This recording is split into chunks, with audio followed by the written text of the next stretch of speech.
Hello everyone. I hope everyone is doing good. We are back here with your chapter 6, that is Anatomy of Flowering Plants part 2. So today we are going to finish this chapter finally with the Anatomy of Flowers. Okay. तो हमने around तुम्हारे questions attend किए थे and हमने कहा था कि इसमें चार चीज़ें आने वाली है. अबाउट द टिश्यू सिस्टम हमने पढ़ना था, then monocot and dicot plants के बारे में पढ़ना था, है ना. और हमने डिस्कस किया लास्ट सेकेंडरी ग्रोथ के बारे में. ठीक है, अब हमने आई थिंक प्लांट्स पे बात की थी तो हमने टिश्यूज पढ़ लिए थे. ठीक है, प्राइमरी मेरिस्टेमेटिक उनके हमने पार्ट्स पढ़े, राइट. तो I hope you are clear. अब हमने मोनोकॉट स्टेम डाइकॉट के बारे में भी पढ़ा था. डाइकॉट प्लांट्स, उसकी स्टेम, रूट, लीफ कैसे होते हैं, उसके कुछ फीचर्स होते हैं. It's very important. देखो, अगर आपको डायग्राम्स, एनाटमी या मोफोलॉजी हो, अगर आपको उसकी डायग्राम पता है ना, इट्स वेरी इंपॉर्टेंट कि आपका ना चैप्टर वहीं पे ख़त्म हो जाता है. तो ना आपको अगर डायग्राम याद रहेगी तो it is easy to give answers. ठीक है, so it is really very easy कि आप वहीं से बता सकते हैं कि अच्छा ये लेयर इसके बाहर होती है, ये अंदर की लेयर होती है. तो आपके लिए आंसर देना ईजी हो जाता है if you remember the diagram. अगर आप डायग्राम को रिमेंबर करके एक उसके बारे में डिस्क्रिप्शन पढ़ेंगे या उसके करेक्टरिस्टिक्स पढ़ेंगे तो it will be easy for you. Okay, so let's move on. आज हम नेक्स्ट और क्वेश्चंस डिस्कस करते हैं. हमने डाइकॉट के प्लांट्स के बारे में पढ़ लिया. अब हम मोनोकॉट प्लांट्स के बारे में और सेकेंडरी ग्रोथ के बारे में पढ़ेंगे. किसके बारे में? मोनोकॉट प्लांट्स के बारे में और सेकेंडरी ग्रोथ के बारे में. फाइन, ठीक है, let's move on. I think हमने 19 क्वेश्चन तक कर लिया था. Central portion of the stem को क्या बोला जाता है हमने पढ़ा हुआ है, दैट इज पिथ, राइट. चलिए अब चलते हैं 20th क्वेश्चन पे. अब आ गया हमारे मोनोकॉट पे क्वेश्चंस होंगे. Let's start with that. The layer just below the epidermis in a monocot stem is called as A. hypodermis, B. vascular bundles, C. endodermis or D. parenchyma. You have to tell me the answer कि जो epidermis के नीचे जो layer होती है उसको क्या कहा जाता है. उसको बोलते हैं a hypodermis. I will show you the diagram और फिर मैं आपको डिफरेंस बता देती हूँ कि डाइकॉट स्टेम और मोनोकॉट स्टेम के बीच में डिफरेंस क्या है. ठीक है, एक दो ही डिफरेंस है जो आपको याद रखने की ज़रूरत है. ठीक है, जस्ट अ सेकेंड. ओके, ये थी तुम्हारी picture of the dicot stem. ठीक है, अभी मैं डाइकॉट स्टेम की बात कर रही हूँ, पर जो तुम्हारे मोनोकॉट में भी उसमें भी सेम होता है. इसमें एक ही चीज़ है, अगर आपको ये डायग्राम याद हो जाएगी it will be very easy for you to remember. अब हमने सबसे पहले क्या पढ़ा था कि एक टिपिकल जो स्टेम होती है, ठीक है, उसमें क्या होता है, एपिडर्मिस सबसे आउटर मोस्ट लेयर होती है, ये तो सबको पता है. ठीक है, एंड इसके पास क्या होता है, और ये बेसिकली क्या होता है, इसके पास क्यूटिकल होते हैं.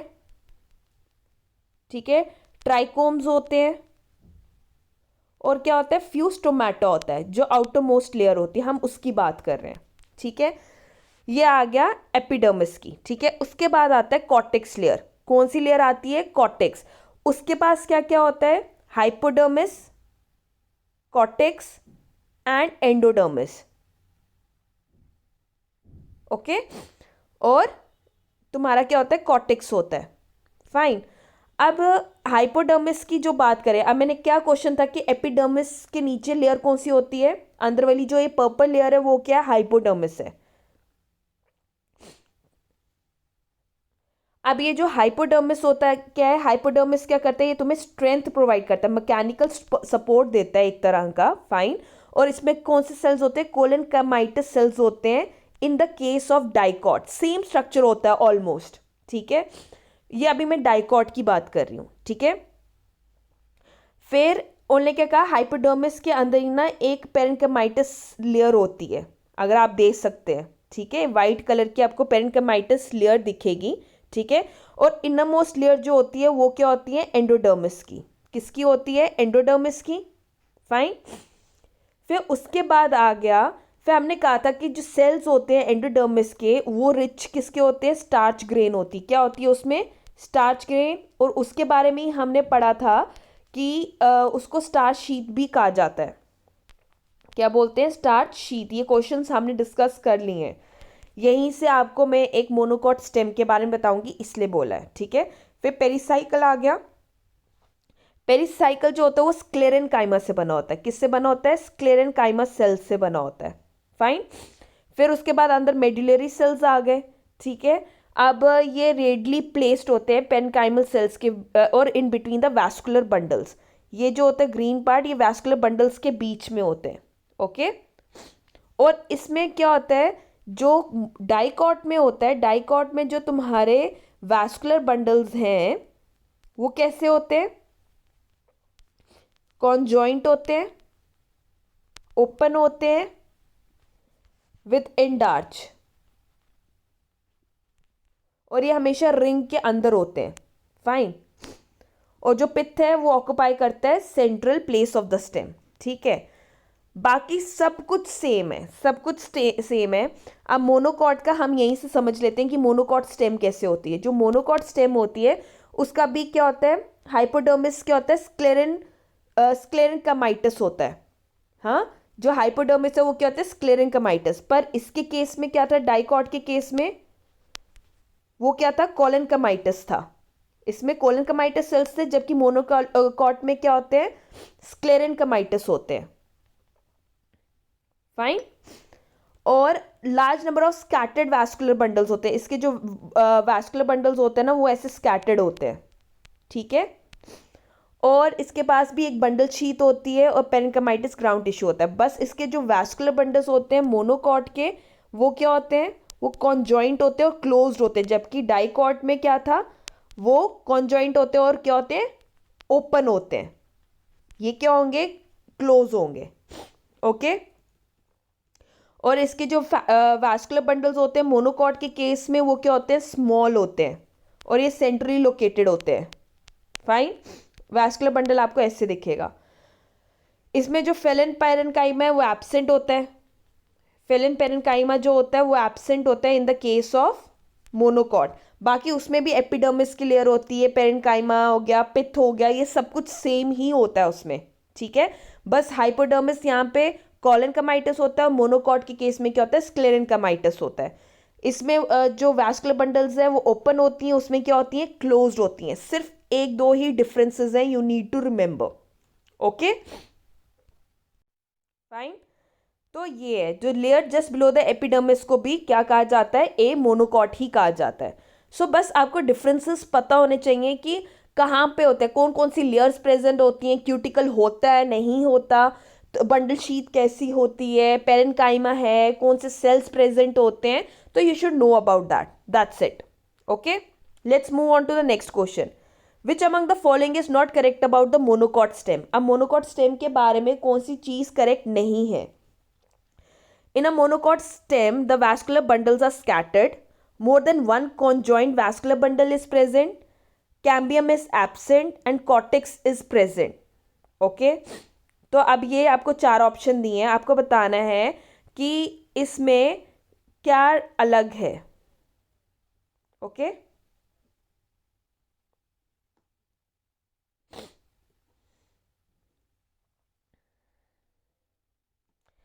सो D is your incorrect one. जो कॉर्टेक्स है वो एब्सेंट होता है मोनोकॉट में, कैम्बियम एब्सेंट होता है, दिस इज ट्रू। कैम्बियम नहीं होता है in a monocot stem. More than one conjoint vascular bundle होता है, this is also true. Vascular bundle scattered होते हैं, this is also true. But the cortex is absent, okay.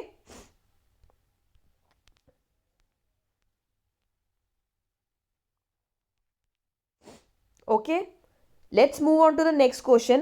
Hypodermis of the monocot stem is made of A. Sclerenchymatous cells, B. Parenchymatic cells, C. Collenchymatic cells और D. Chlorenchymatic cells. किसके बने होते हैं hypodermis? अभी मैंने तुम्हें दोनों में डिफ्रेंशिएट करके बताया है। Correct answer is A. Sclerenchymatous cells. जो तुम्हारा डाइकॉट स्टेम होता है वो किसका बना होता है? ऑफ द कोलेनकाइमाइटिक सेल्स, जो डाइकॉट होता है, ठीक है। Dicot stem. और जो तुम्हारी मोनोकॉट स्टेम होती है वो किससे बनी होती है? उसमें हाइपोडर्मस बना होता है of the sclerenchymatous cells. This is the main difference, you should know about it. चले next. Which among the following is incorrect about the vascular bundles of monocot stem? There are more than one vascular bundle present. Their vascular bundle are of open type. They are scattered. They are surrounded by sclerenchymatous bundle sheath. कौन सी चीज गलत है इसमें?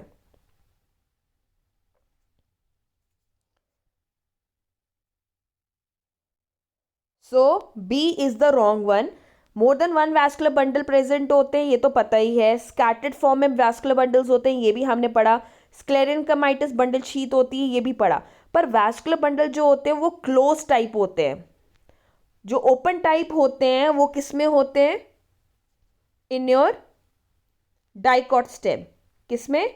Dicot stem में open type होता है। Close type जो होता है वो मोनोकॉट स्टेम में होता है। ठीक है, so B is your incorrect one. चले नेक्स्ट। अब आगे सेकेंडरी ग्रोथ। ठीक है, दिस इज वेरी इंपॉर्टेंट।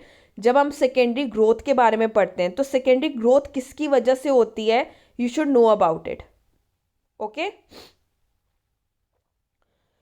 तो उन्होंने बोला कि secondary growth is due to A cambium, B apical meristem, C intercalary meristem और डी पेरेन्काइमा। ठीक है, so what is the correct one?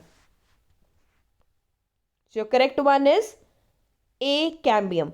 जब हम सेकेंडरी ग्रोथ की बात करते हैं तो सेकेंडरी ग्रोथ होती क्या है? इसमें क्या होता है? Increase in girth of a plant body. Girth का मतलब क्या होता है? डायामीटर इंक्रीज होना।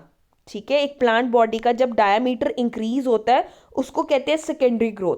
लेंथ इंक्रीज होना वो होती है तुम्हारी प्राइमरी ग्रोथ। जब लेंथ इंक्रीज होती है तो प्राइमरी ग्रोथ पे तुम्हारी लेंथ इंक्रीज होती है। सेकेंडरी ग्रोथ जो होती है वो इंक्रीज करती है गर्थ को, तुम्हारे डायामीटर को इंक्रीज करती है। जो प्लांट का डायामीटर होगा, चौड़ापन जिसको कहते हैं, वो इंक्रीज करता है। तो उसकी हेल्प कौन करता है? कैम्बियम करता है। ठीक है, कौन करता है? Cambium. A is your correct answer. अब जो तुम्हारे टिश्यूज इन्वॉल्व होते हैं सेकेंडरी ग्रोथ में, यू शुड नो दैट एक को कहा जाता है वैस्कुलर कैम्बियम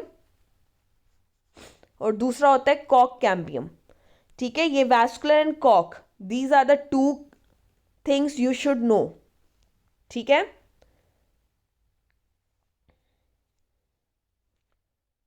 चले नेक्स्ट।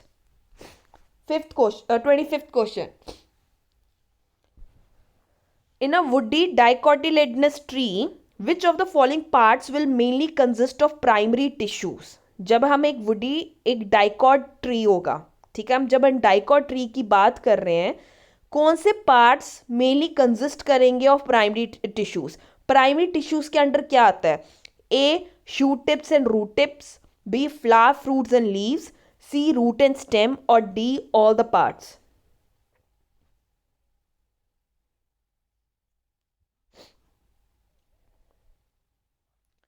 ठीक है, so your correct answer is B flower fruits and leaves. जो फ्लावर फ्रूट्स एंड लीव है ये तुम्हारे प्राइमरी टिश्यूज हैं। ठीक है, जो प्राइमरी टिश्यूज में क्या आते हैं? तुम्हारे फ्लावर्स फ्रूट्स एंड लीव्स। ठीक है, देखो जो तुम्हारी इंक्रीज होती है, जब हम गर्थ की इंक्रीज की, गर्थ ऑफ स्टेम को क्या बोलते हैं? एंड रूट, जो जब इंक्रीज होता है of the growth in stem and root की जब बात करते हैं, है ना, तो उसकी एक्टिविटी किससे होती है? लेटरल मेरिस्टियम से होती है ना। लेटरल मेरिस्टियम ही होता है ना जो कॉज कर रहा होता है, यही कॉज करता है सेकेंडरी ग्रोथ, राइट। जो टिश्यू प्रोड्यूस्ड होता है बाय सेकेंडरी ग्रोथ उसको क्या कहते हैं? सेकेंडरी टिश्यू कहते हैं। क्या कहते हैं? Secondary tissue. और जो रिमेनिंग टिश्यू होता है उसको क्या बोला जाता है? Primary tissue. ठीक है, जब जब डायामीटर इंक्रीज करना है तो लेटरल मेरिस्टियम करता है। ओके, जो तुम्हारे ये जो फ्लावर फ्रूट्स एंड लीव्स होते हैं ये किससे बने होते हैं? प्राइमरी टिश्यू से बनते हैं। किससे बनते हैं? प्राइमरी टिश्यू से बनते हैं। Hence so they are called as the primary tissues. ठीक है, सेकेंडरी ग्रोथ जो होती है वो लेटरल मेरिस्टियम से होती है। Okay, so which is the correct answer? B flower fruits and leaves. चले next. In a ring girdled plant the shoot dies first, the root dies first, neither shoot nor root dies, the root and the shoot dies together. तो आपको बताना है एक ring गर्डल्ड है, ठीक है, तो उसमें सबसे पहले किसकी डेथ होगी. अब गर्डलिंग क्या होता है, रिंग, देखो एक प्लांट है, ठीक है, इसमें क्या होता है रिंग गर्डलिंग, गर्डलिंग का मतलब होता है एक प्रोसेस होता है जिसमें क्या होता है ना, एक पूरी स्ट्रिप जो होती है, अब मैंने सेंटर से ना, ये तुम्हारा प्लांट है, थोड़ा सॉरी तुम्हारा ये एक ट्री है, ठीक है, इसका मैं क्या करूंगी, सेंटर से जब मैं इसकी एक कंप्लीट स्ट्रिप, मतलब सारी जगह से इसका एक स्ट्रिप जो होगा उसको रिमूव करूंगी एंटायर सर्कमफ्रेंस से, मतलब पूरा आगे पीछे सारी जगह से इसका एक पार्ट रिमूव करूंगी वुडी प्लांट से, उसको कहा जाता है गर्डलिंग. तो उन्होंने कहा जब हम एक गर्डलिंग जो होगा एक पूरे ट्री से, जब एक प्लांट से हम एक रिंग गर्डलिंग मतलब निकाल देते हैं पार्ट, तो क्या होगा, ऊपर का पार्ट की डेथ होगी, रूट की होगी, शूट या दोनों में से किसी की डेथ नहीं होगी, या दोनों इकट्ठे की डेथ होगी. तो you have to tell me that. So what is the correct answer, the root dies first. ठीक है, अब तुम्हें पता होगा जो फिलोम होता है, ठीक है, जो फिल्म होता है उसका क्या काम होता है, वो कैरी करता है न्यूट्रिएंट्स को, है ना, जो न्यूट्रिएंट्स बने होते हैं during the process of photosynthesis, वो कहाँ लेके जाता है, लीव से लेके जाता है टूवर्ड्स द रूट, है ना. अब क्या होगा, अगर हम वो पाथ ही कट हो जाएगा, अगर ये रूट है और सॉरी ये प्लांट है और इसका ये पार्ट ही कट हो गया है, तो नीचे जो न्यूट्रिएंट्स हैं वो रूट तक पहुंच ही नहीं पाएंगे. तो इनिशियली क्या होगा, रूट की डेथ हो जाएगी. ठीक है, जब रूट की डेथ होगी, सबसे पहले रूट की डेथ होगी, फिर उसके बाद एंटायर प्लांट की डेथ होगी. पर सबसे पहले क्या होगा, सबसे पहले रूट डाइज फर्स्ट. क्यों, क्योंकि न्यूट्रिएंट्स नीचे पहुंच ही नहीं पाएंगे क्योंकि गर्डलिंग हो चुकी है. और जो फिल्म होता है वो क्या करता है, फोटोसिंथेसिस के प्रोसेस के थ्रू नीचे लीव से रूट्स में जाता है, तो खाना पहुंच ही नहीं पाएगा, तो रूट की डेथ हो जाएगी. So B is your correct answer. Fine, चले next. Casparian strips occur in A. cortex, B. endodermis, C. epidermis और D. pericycle.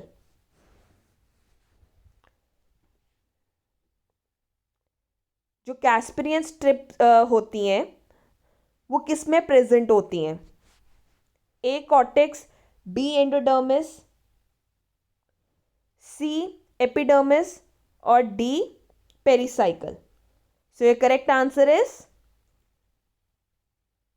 B endodermis.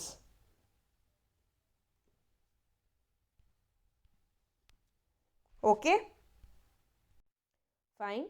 अब जब हम एक कैस्परियन स्ट्रिप की बात करते हैं, अगर हम एक डाइकॉट रूट की बात करेंगे, फाइन, तो डाइकॉट रूट में एक आउटरमोस्ट लेयर होती है, फिर कॉर्टेक्स की लेयर होती है, फिर उसके बाद आती है एंडोडर्मिस की लेयर. ठीक है, जब हम एंडोडर्मिस लेयर की बात करते हैं ना, तो क्या होता है, वो क्या होती है, इनरमोस्ट लेयर होती है, it is a innermost layer of the cortex. Fine, एक ये चीज़ तो तुम्हें पता है ना. इसमें क्या होता है, एक सिंगल लेयर होती है, किसकी, सिंगल लेयर होती है of the barrel shaped cells with intercellular spaces होता है. ठीक है, एक सिंगल लेयर ऑफ सेल्स होती है. फाइन, अब इसमें क्या होते हैं, इसमें टेंजेंशियल एंड रेडियल वॉल्स होते हैं एंडोडर्मल सेल्स की. ठीक है, and cells have a deposition of water. ठीक है, ठीक है, यहाँ पे क्या होता है, डिपोजिशन ऑफ वाटर होता है जो इम्पर्मिएबल होता है. और इसके पास क्या होता है, एक वैक्सी स्ट्रिप होती है. ठीक है, एक वैक्सी मटेरियल होता है इसके अंदर, इसके अंदर ही एक वैक्सी मटेरियल होता है जिसको क्या कहते हैं, सबरिन कहा जाता है. क्या बोला जाता है, सबरिन बोला जाता है. फाइन, एंड ये जो होती हैं ये फॉर्म करती हैं कैस्पेरियन स्ट्रिप्स. क्या फॉर्म करती हैं, कैस्पेरियन स्ट्रिप्स. और ये हेल्प क्या करती हैं, ये रेगुलेट करती हैं बेसिकली एंट्री ऑफ वाटर को and minerals into the vascular tissue. ठीक है, तो ये बेसिकली काम क्या करती हैं, वाटर और मिनरल जो होता है वैस्कुलर टिश्यू में उनकी एंट्री करवाती हैं. Fine, so it is present with in the endodermis. अगर आप डाइकोट रूट का एक स्ट्रक्चर पढ़ेंगे आपको उसमें पता चल जाएगा। चले नेक्स्ट, द कॉमन बॉटल कॉक इज अ प्रोडक्ट ऑफ। जो कॉमन बॉटल का जो कॉक होता है वो किसका प्रोडक्ट है? ए जाइलम का, बी फेलोजेन, सी डोमेटोजेन और डी वैस्कुलर कैम्बियम। आपने बॉटल कॉक्स तो देखी होंगी, ठीक है, वो किससे बनता है? So the correct answer is B phellogen. ठीक है, जो फेलोजेन के सेल्स होते हैं ना, ठीक है, वो कंसिस्ट करते हैं डिपॉजिट्स ऑफ सब्रेन। ठीक है, जो सब्रेन होता है ना ये वाटर इम्पर्वियस होता है, मतलब ये वाटर को ये वाटर इम्पर्वियस होता है, मतलब वाटर को अलाउ नहीं करता कि ये पास कर सके। ठीक है, डजेंट अलाउ। एक तो पानी को अलाउ नहीं करता, ब्योएंट होता है, मतलब इसकी टेंडेंसी होती है कि फ्लोट कर सकता है। ठीक है, दूसरी बात है कि ये फायर रेजिस्टेंट होता है, जो फेलोजेन की बात हो रही है। ठीक है, जिसकी वजह से एक फेलोजेन एक परफेक्ट एग्जाम्पल है बॉटल कॉक बनाने के लिए। ठीक है, that is why phellogen is use to make a bottle कॉक। ओके, अगर जब आप एक सेकेंडरी ग्रोथ पढ़ रहे होंगे, है ना, आपने उसमें कॉक कैम्बियम पढ़ा और एक वैस्कुलर कैम्बियम होता है, राइट, ये दो टाइप के होते हैं। तो जब आप कॉक कैम्बियम पढ़ेंगे उसी के अंडर ये तीन तरह के फेलोजेन आपको वो दिखेगा। ठीक है, so firstly you need to know about it. उसमें ही फेलोजेन होता है, फेलम होता है, ठीक है, और फेलोडर्म होता है। ये टुगेदर बनाते हैं पेरीडर्म। फाइन, ठीक है, सो ये कॉक कैम्बियम का ही पार्ट है। B is your correct answer. चले next, which among the following is not correct about the vascular cambium. Vascular cambium के बारे में कौन सी चीज ठीक नहीं है? ए, cells on the outer side of the cambial ring differentiate into secondary phylum. Cells on the inner side of the cambial ring differentiate into secondary xylem. Among the secondary phylum produced is more than that of the secondary xylem, and vascular cambium is an example of meristematic tissue. आपको बताना है इनमें से incorrect कौन सा है। तो आपका इनकरेक्ट कौन सा है? That is C. अमाउंट जो होता है सेकेंडरी फाइलम का produced is more than that of the secondary xylem, जबकि ये वाइस वर्स है, इसमें जो सेकेंडरी जाइलम होता है वो ज़्यादा होता है कंपैरेटिवली सेकेंडरी फाइलम के। Okay, so this is the incorrect one. बाकी जो वैस्कुलर कैम्बियम के बारे में बताया गया है it is all correct. Fine, अब जब हम वैस्कुलर कैम्बियम की बात करते हैं, ठीक है, अब क्या होता है, तुम्हारी एक प्राइमरी स्टेज जब चल रही होती है ना, उसमें एक लेयर ऑफ मेरिस्टेमेटिक टिश्यू होता है, ये तो तुम्हें पता ही है। अब ये ना जो मेरिस्टेमेटिक की टिश्यू की लेयर होती है ना, वो ना सैंडविच हो जाती है in between xylem and phylum के बीच में। ठीक है, ये फाइलम की लेयर है, ये जाइलम की, और बीच में मेरिस्टेमेटिक टिश्यू है। पर ये क्या होते हैं, पैचेस की तरह आती है। ठीक है, अब इस टिश्यू को बोला जाता है, क्या बोला जाता है? वैस्कुलर कैम्बियम बोलते हैं। ठीक है, और ये क्या फॉर्म करता है? कैम्बियल रिंग फॉर्म करता है, एक रिंग्स होती हैं वो फॉर्म करता है। ओके, ये चीज तुम्हें पता होनी चाहिए।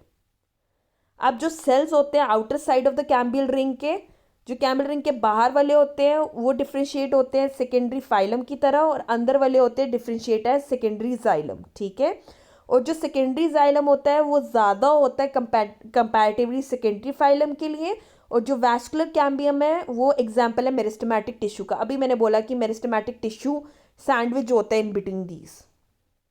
Okay, so C1 is the wrong one. Okay, चले आगे। Secondary cortex is also called as A phloem, B phelloderm, C secondary xylem और डी सेकेंडरी फिलम। तो सेकेंडरी कॉर्टेक्स को और क्या बोला जाता है?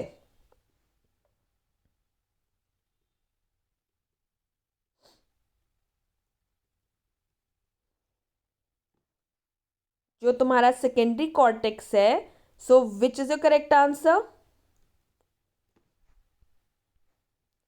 B, phelloderm. ठीक है, अब जो ये है कॉक कैम्बियम का ही पार्ट है, ठीक है, जो एक सेकेंडरी ग्रोथ करता है। अब कॉक कैम्बियम क्या होता है?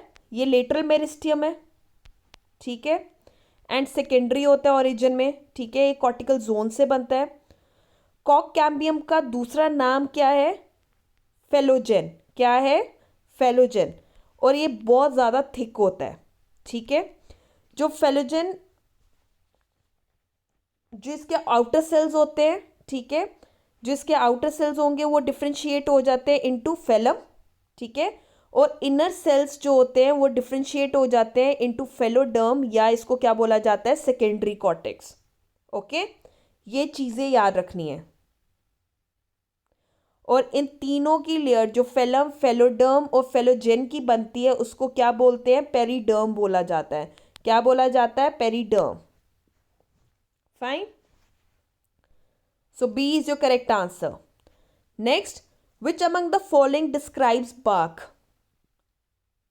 A, phylum and xylem. B, epidermis and parenchymatic cells. C, everything outside the vascular cambium including the secondary phylum. Or D, pith. Which describes it best? So your correct answer is C.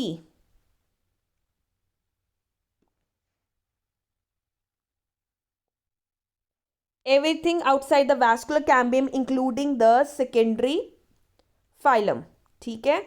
जो बाक होता है ना, वो basically जो भी चीज़ vascular cambium के बाहर होगी, जो इंक्लूडिंग द सेकेंडरी फाइलम, वो उसमें और क्या होता है? पेरिडर्मिस। मतलब जो तुम्हारी पेरिडर्मिस होगी, मतलब फेलोजेन, फेलोडर्म, ठीक है, ये सारी लेयर्स, पेरिडर्म की भी लेयर हो गई, ठीक है।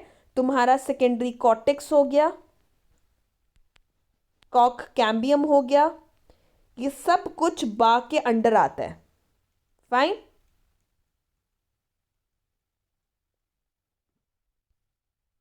next, the wood that grows in the winter due to inactive cambium is called as A, early wood, B, hardwood, C, sapwood और D, autumn wood।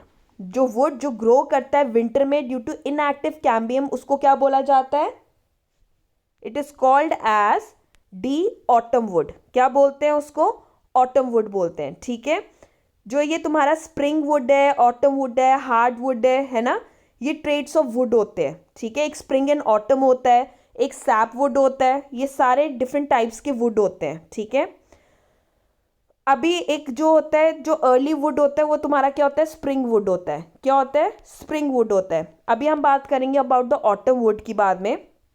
इसमें जो तुम्हारा कैम्बियम होता है ना, जो सेकेंडरी ग्रोथ होती है, वो लेस एक्टिव होती है, ठीक है। और इसकी वजह से क्या होता है? Less quantity of would produce होता है, मतलब जो वुड होगा वो लेस क्वांटिटी प्रोड्यूस होती है। तो इसमें जो वुड होती है ना, वो डार्कर होती है, ठीक है। इसमें क्या होता है? नैरो, क्या होता है इसमें? तुम्हारा जो नैरो एंड स्मॉल जाइलम होता है, ठीक है। जो तुम्हारा जाइलम होगा वो नैरो और स्मॉल होगा, ठीक है। और वॉल्स जो होंगी बहुत थिक होती हैं। इसको कहा जाता है लेट, लेट वुड कहा जाता है, या क्या कहा जाता है? ऑटम वुड कहते हैं, ठीक है। लेट वुड या ऑटम वुड कहते हैं। फाइन, अब अर्ली वुड या स्प्रिंग वुड जो होता है उसकी बात करेंगे। तो ये जो होता है इसमें, मतलब ये बहुत शार्प इम्पैक्ट प्लेस करता है during the formation of secondary xylem, ठीक है। जैसे समर और स्प्रिंग के टाइम क्या होता है? जो कैम्बियम क्या होता है? एक्टिव होता है। फाइन, और ये प्रोड्यूस करता है लार्ज अमाउंट ऑफ वुड। इसमें लाइट कलर होता है, जाइलम बहुत ज़्यादा होता है। Opposite of the autumn would, ये विंटर्स में होता है, ये क्या होता है? समर्स में, ठीक है। समझ गए? ये आपको चारों तरह के वुड के बारे में पता होना चाहिए, इसकी इंपॉर्टेंस क्या है। It is very important. D is your correct answer. Next, the region in the secondary phylum that comprises of dead elements and protected by lignified walls is called as A, early wood, B, hardwood, C, sapwood or D, late wood। Late wood तो तुम्हें पता है कि क्या होता है. Your correct answer is B, hard wood. Late wood तो पता है ऑटम वाला हो गया, अर्ली वुड हो गया स्प्रिंग वुड, पीछे बचा hard would and SAP would, है ना. अब तुम्हें हार्डवुड और सैपवुड के बारे में भी डिफरेंसेस पता होने चाहिए.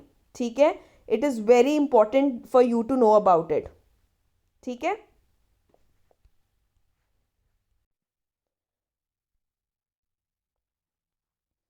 जो तुम्हारा हार्डवुड होता है, ओल्ड ट्रीज में जो ग्रेटर पार्ट जो होता है ना सेकेंडरी जाइलम का, वो क्या होता है, डार्क होता है कलर में. ठीक है. और ये क्या होता है, हार्ड होता है. और ये रेजिस्टेंट होता है to attacks by micro organism and insects. ये जो रीजन होता है ना, ये जो रीजन होता है सेकेंडरी फाइलम का, ये कंप्राइज करता है ऑफ द डेड एलिमेंट्स और ये प्रोटेक्टेड होता है बाय द लिग्निफाइड वॉल्स. ठीक है, तो इसलिए इसको हार्डवुड कहते हैं. ओके.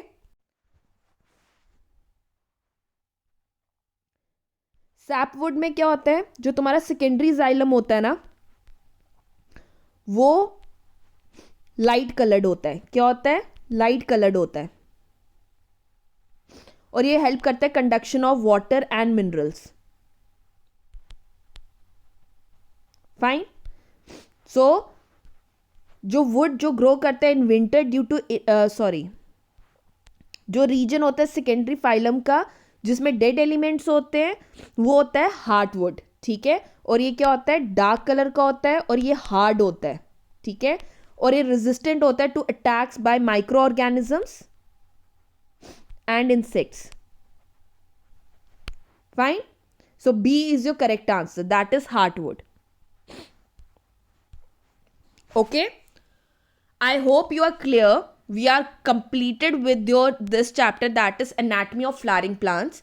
Now इस यूनिट का लास्ट एक चैप्टर रह गया है, दैट इज स्ट्रक्चरल ऑर्गेनाइजेशन होती है प्लांट्स एंड एनिमल्स की, सॉरी ऑफ एनिमल्स. ठीक है.